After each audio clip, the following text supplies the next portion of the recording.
Well, like lots of people, I suppose, you start on doing the nativity play at school, and I think that I was born and bred in Burnley, so it's a small town, and the school that I went to were very particularly strong at drama and things like that. And not that you call the nativity plays drama particularly, but I remember the first year I got to play one of the shepherds, and the second year I think I kissed Mary, and I thought this was show business, really. I was I was interested in this, and from then I went on to do a grammar school in those days, and did a lot of drama there.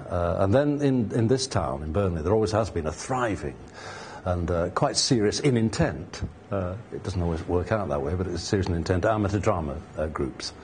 And I was lucky enough to join one of those, which was formed by a mill worker, oddly enough, in the late 1940s. We called them the Highcliffe Players, and we used to do 6 plays a year. And I started working with them.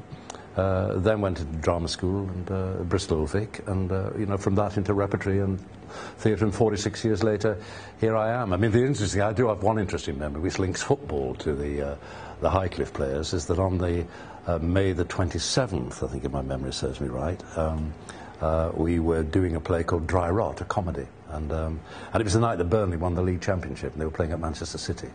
And we had to make the announcement. 200 people in the audience who were more interested in the result at the old main road than they were in our play. Yeah. So the things sort of overlapped. Yeah. And I think I was slightly unusual in the sense that my other great love has been football, and if I'd not have been an actor, like a lot of lads, I'd like to have been a professional footballer. And I played for my school team, and for 3 years we were unbeaten, which is quite a record in sort of Lancashire. And as a result, I was sort of captain of the side and all that. And a lot of us then played for Burnley schoolboys. And so we were sort of taken on at Turf Moor as well. The Burnley were way ahead of the time. They had a kind of an academy before anybody had an academy, thanks to Bob Lord. And that started in the 1950s down at Gorthop, which is still their present training ground.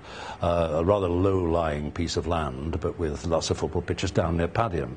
And we used to go down on the bus on Wednesday nights, and generally winter, and walk down this long dark lane, shining our torches, get to the ground, and there were floodlights, and all-weather pictures at a time when it was unknown in football. Tommy Docherty sent his son there as a result of that, and they were then pulling in players from, there's always been links with Burnley, with Northern Ireland. I mean, Burnley's great international, Jimmy McIlroy, came from Glentoran, and also from the northeast we had great scouts up in the northeast, lots of Geordie players. And they used to kind of look after the young lads. I was only 14 or 15, very much part of that scene, but very few of us were taken on. Sad have exchanged a life in show business to have strode out at Turf Moor in a claret and blue shirt. I mean, who wouldn't? It's a dream of most lads, isn't it? But no, I think probably you kind of find your level. It's stayed with me ever since, and it's a curious kind of circuitous route that suddenly I find myself, back at Burnley through my job, as it were, through being an actor and being able to support the club in different ways and rub shoulders with my heroes. But yes, you always dream, yeah.